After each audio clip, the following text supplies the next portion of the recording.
Hi students, it's Mrs. Tyler. I wanted to give you a little quick video instruction for those of you who prefer to take notes digitally as we're doing this whole distance learning thing. You have the option to use the paper and pencil notes packet that we were given before we went on spring break.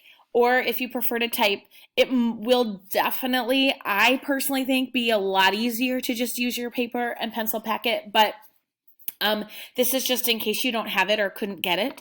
And so I will be posting digital versions. And when you open it up, it will look like this. It is a Google Slide worksheet. And in order to see things better, I suggest that you go and zoom in to 100%.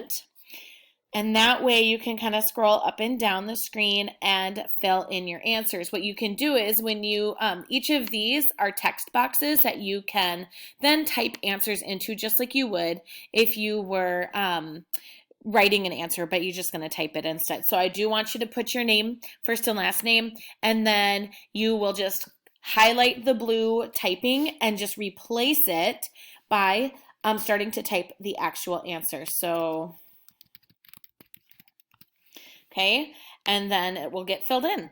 All right, once you're done, you will want to turn that in, or you may even want to print it out if it's something that you think will be handy to study with for quizzes that we'll take in the future. But just keep that in mind. You will want to have something to help you study for your quizzes handy, and looking at the screen may not be the best option for you. We will still have the Quizlet links and those kinds of activities available electronically to help you, but this is just another option for doing your notes electronically.